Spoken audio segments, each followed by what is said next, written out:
Магомед Топазов – это партизан, и в годы войны он был просто партизан. Не знаю, короче. Крымским партизаном.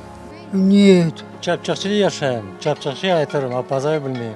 Ну, насколько я помню, он был какой-то период начальником штаба партизанского движения. Вот.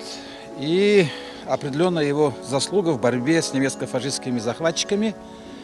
Вот. И опять же, вот это показатель того, что вот это вот клеймо, которое ставили, что крымские татары предатели, это неправильно.